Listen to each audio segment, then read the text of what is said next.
y'all. Welcome back to another episode of Positive Talks with Mary. I'm your host, Mary McKay, and today's episode is one of those stories that just reminds you how powerful God is, even in the storm. And I'm talking with Lisa Ray. Lisa is a survivor of Hurricane Helene, and not just a survivor, but a living testimony to what it looks like when God steps in, when he covers you, carries you through the unimaginable. And she's here to talk about what that experience was like, the lead up, the chaos, the aftermath, and how she believes that without a doubt that God had his hand on her life the whole entire way through. Lisa, thank you for joining. I'm so glad you're here and just willing to share your story. Yes, I'm glad to be here. I'm glad to tell it. So, Lisa, before we dive into everything that happened during the storm, can you just tell us a little bit about yourself, like what life looked like for you before Helene, your family, things like that? Yeah, well, I have two daughters, and then I have a stepdaughter. And we lived on Pensacola. At that time, one was in the 7th, one's in the 6th, and one was a junior in high school. And then I have a dog, Sadie. She was with me in it. So Pensacola is a small rural mountain community in western North Carolina. There's a lot of rivers that flow in and creeks. What was the main river near your house? At our house, there's a huge cornfield and then like a 30-foot drop-off from the river from our house. It's a pretty huge cornfield between us, then the main road, and then, our yard, which is like a regular yard, and then our place. So going back to the days leading up to Helene, like what were you hearing about the storm? Like were folks in the community sort of worried about it, or were they just like, this is going to be like any other old storm? Yeah, any other old storm. They had canceled school. This was just another one of God's protections because they had canceled school probably about 6 o'clock that Thursday night. So since school was canceled, were all the kids at the house with you? My stepdaughter doesn't live with us, but my girls, they decided to go to their friend's house. So they weren't at home when it happened. Well, after you dropped the kids off where they needed to be, what did you do next? So I took them to both of their friends' house, and I come back to town. My husband's a lieutenant at the fire department, so they were like watching the river, and I was just at home, just me and Sadie. Were there any kind of like weather alert warnings or anything? We got a couple on our phones, but it's flooded up here before, but nothing like this. Nothing like this. I mean, yeah, I agree because no one thought that it would turn out the way it did because like you said, we get flash flood warnings on our phone all the time, but you think, it might just be like a couple of feet, nothing to worry about, but nothing like what came in some areas, getting well over 8 feet of rain, landslides. I mean, communities just like completely wiped out. Would a warning have helped you? We did get a couple of warnings, and I think my husband ended up coming home about 9:30 that night, and usually he would have stayed down there with the boys. But it was already getting so bad, everybody just sort of wanted to get home? No, that was like at 9:30 at night. We rode the side by side. Well, our power went off at like 5 a.m. and I'd woke up and it was still nothing. We rode the side by side, checked the roads, checked the rivers. It was a little high, not much. Okay, so even at 5 a.m, your power went out. The river was up some, but still nothing as to what was going to come. When did everything take a turn for the worst? But then at like 8:30, we seen it getting like up to the port. So wow, in just a few short hours, the river rose so much that the water was already up to your porch. I mean, what did you do when you noticed it was at your porch? And I got my shoes on because I thought we could get out and leave. Was it possible at that point? By that time, we were watching people's houses go by us. I feel like in extreme situations like the one that you're in, our first instinct is to call for help. Did you try to call for help or anything? My husband was on the radios with the fire department, and they said they couldn't get to us because the river was crossing the main road. Like they tried to get to us. Let me make sure that I have this straight. At this point, there was water all around you, trees floating down the river, houses floating through your yard. Emergency help can't get there because the roads were flooded over. What do you do next? Was there anything that you could do in that moment? All we knew what to do. I sat down on the couch. We just started praying. But he was still standing up at the door, and I'm not sure where my dog went. It was through the house somewhere. I'm not sure where she went. But so we started floating, and I was still sitting on the couch. We were still praying. And then the frame jerked out from under it. My husband hit the fireplace, and it opened up just a big enough spot that it sucked me out on the couch, and he grabbed the arm of it. Hold on. Your husband was just hanging on the side of the couch with his arm. Yeah, yeah, Wow. And yeah. so, He was hanging on like the arm of the couch. gosh, that's so insane. Were you just trying to hang on, or what were you doing in that moment? So I floated, I don't know, a good ways. We was trying to look for something to grab a hold of, and I finally seen a barbed wire fence. And he was still in the water. I was still on the couch. So, do you possibly know, like, maybe how far you floated down the river? I mean, I can look at it and tell, but it was a good ways. You know what I mean? Yeah, Like, yeah. So, when you saw the barbed wire, I mean, what did you do? and it was like up on a hill, like there was a house, like an old house. I think it's an Airbnb. I grabbed my hand and wrapped my hand around that barbed wire, cut it all to pieces. And he held on to my ankle, and I was able to get up. And there was water going in front of the house and behind that house, but it wasn't to that house. You know what I mean? We made it up to the porch of the Airbnb down there because there was nobody home, of course. And we sat there on the porch, and we was taking clothes off, wrapping ourselves up because we had so many scratches. Like his head was busted, and of course my hand, I'd wrapped barbed wire all the way around it, so it was tore up. Wow, that must have been so hard. I can't imagine. Do you possibly remember how long that you had to hold on to the barbed wire just to get out of the water? Maybe 3 minutes, long enough to get my feet on some high ground. I can't imagine that the damage to your hand was quite extensive because this was raging water. Like it was moving extremely, extremely fast, and you're holding on to barbed wire and you're pulling against the current. Do you have problems with your hands today from that damage that occurred? I actually just done my last hand visit with the doctor last night. Was there a moment, though, when you were floating down the river, or even just like before when you were there in your house and the water was rising, were you thinking, like, I'm not going to make This it is out it. of this? Yeah. Wow. Yeah, that's all I could think of. And the kids. I mean, all three of them, of course. Yeah. Were your kids okay?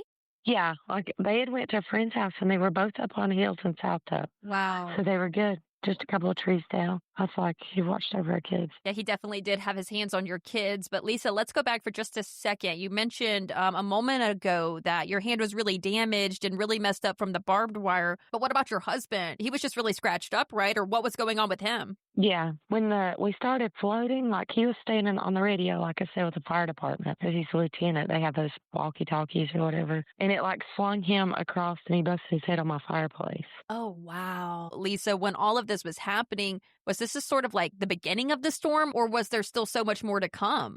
I think that was like, I don't know. I can remember before that, like the wind was so bad, like everything come off my fireplace. Like the whole trailer was shaking. So, and it looked like we had tornadoes all through here when we finally got out, you know. Wow. But I think that was the worst of the flooding. So after the storm passed, like what were those first 24 hours like? Oh gosh, well, we broke into the garage because, you know, we didn't want to break in somebody's house, but we both started shivering like we were freezing. So the garage was open, and we opened the garage, and there was 2 chairs and 2 blankets. Whoa. I'm sorry. It's just the Lord was so good to us. No, don't apologize. It's perfectly okay. I know it's hard having to relive these moments. So we got in those blankets, and like I said, he was with the fire department. So the boys had radios, and they knew we were missing. So like, I think we sat there 5 hours, and somebody come down on the track hoe. It was actually one of our neighbors that had him because he had a radio. He was looking for us. Was your neighbor able to find you? So he got us out on the track hoe because we couldn't get out because like the river was going right in the yard. And we got out and we stayed at this woman's house, Linda Allen, because we couldn't get any farther because the roads were gone. So we ended up staying with her that night. What happened that next morning? And the next morning, we walked out. We had to cross the river, made it to the fire department. And from there, they took us out on a side-by-side to meet the ambulance. You said that the roads were completely washed out. They're inaccessible. I mean, pretty much all of Western North Carolina. So how long did it take for help to arrive for people who were stranded in the Pensacola community? Like, if you couldn't get a side-by-side up there or a helicopter, they wasn't getting out. Cattail was destroyed. Yeah, it's just so hard to see the catastrophic devastation that took place, especially in communities like Cattail Creek, where pretty much just everything was washed away. I mean, like nothing was left, just destroyed. And since the roads were all washed out, Lisa, were y'all somehow able to get word out that a helicopter was needed for search and rescue? I remember this race car driving over Cletus McFall. He's the one who seen it. He was just flying over, and he's the one who went back and got help. Wow. And he actually come back to visit this community. He was just driving over, he said. So I know he went back and got help, but we had to take this side-by-side, and it could only take us so far. We had to finish walking out because there's just no roads and so many mudslides till we got to the ambulance. Well, speaking of the mudslides, I was just reading something the other day on official numbers from Hurricane Helene, especially in the western North Carolina area. And on the report, it said that at least 1,800 landslides occurred. That's insane. And I mean, some of these landslides were like over a mile wide. Yeah, there was a lot. That one on Bowlins Creek where we have to get out, that whole house slid down, and that woman rode her roof off. She climbed up on the roof. Wow. From the landslide. Okay, from the landslide. Like, her house is still sitting there. Like, I don't know how it ain't fell for the winter, but it's still halfway on the hill. Gosh, that's just so insane that she was able to ride out the mudslide on her roof. But Lisa, here's just a couple of other stats that came from Hurricane Helene. Now, I know that you've lived through it, you've seen it, but for people who are not familiar with the catastrophic devastation that took place, here's some numbers that can somewhat put that into perspective. Western North Carolina saw 12 to 20 inches of rain in 2 days, with certain spots getting well over 30 inches. Like I mentioned before, there were over 1,800 landslides, more than 6,000 miles of roads were damaged, over 1,000 bridges and culverts were impacted, over 126,000 homes were destroyed, and many of those were just completely wiped from their foundations. And just one more, there were more than 1 million homes and businesses without power, and there was pretty much just no communication with the outside world. Yeah, so bad up here. Lisa, once you were able to make it to the ambulance, what happened after that? We made it to the ambulance, and we couldn't get to Spruce Pine Hospital because they said the bridge had dropped some. Wasn't safe to go across. So we ended up going to Asheville with no ID, no cell phones. Everything was in the house. We lost it all. And of course the phones wouldn't have worked anyway. But so we went to Asheville Hospital and we got stuck there, I guess, 3 hours. What were they doing at the hospital while you were there? They were trying to put us in a homeless shelter, and I was like, I got to get to my kids, you know. So we started walking, and we just happened to see one of our Yancey ambulance guys, and we caught a ride back with it. Well, when you got back to like the Pensacola area, and I mean, what was that like trying to get resources, for food and shelter, clothes, just basic needs? I mean, how did all of that go about? What was it like? Well, we ended up staying at the rescue because we were trying to find our kids that night. And then the woman I go to church with, she had got word that we were at rescue squad, so she brought my kids there. And Howard ended up walking back into the fire department, and we finally made it back in here. So, Lisa, when you made it back that night from going to the hospital and also finding your kids, thank goodness for that, was there any National Guardsmen or anything coming in with resources? The Army was coming in. They were bringing water and just canned stuff by the time we got here. Then I ended up staying with my mom for a good bit because my oldest daughter, we had lost her for like 2 or 3 days. I couldn't find her because she was trying to find her dad. She went with her cousin. They were just trying to find him, like where he might be, but we finally ended up finding her again. And at this point, there was still no communication, right? No communication. That was the worst part for me, not knowing if they're okay after what we just went through. Can't even imagine that feeling as a parent and you don't know where your kids are. That's just something no parent ever wants to have to worry about. She was just so worried about her dad, but they found his body 40 miles away from his house, and they still can't find their stepmom. I'm so sorry to hear that. Just breaks my heart. But Lisa, going back for a second, you mentioned that before the storm swept you and your husband away, you were just at the house with your dog, Sadie. Was she able to make it back okay? She come back 2 days later to where we got off on that porch. And we had a Jeep. We hadn't had it for months. And it had rolled all the way past like where we got off at. And she would go to that Jeep and to the porch where we was at, to that garage. So she was just waiting. Yeah, she wouldn't go to nobody. Like, she's a pit bull, but she's really friendly and everybody knows her up here. Oh, I'm so glad Sadie was able to make it back to you. And looking back, Lisa, on the storm and everything you went through, I mean, like getting swept out of your house on your couch to hanging on the barbed wire to get you and your husband to safety, the fear of just not even knowing where your kids were and what they went through. Then there was the aftermath and the cleanup of the whole recovery. Where in all of that do you see God's hands the most? Yeah, so for number one, he kept me alive because I don't know where my kids would be because they lost both parents.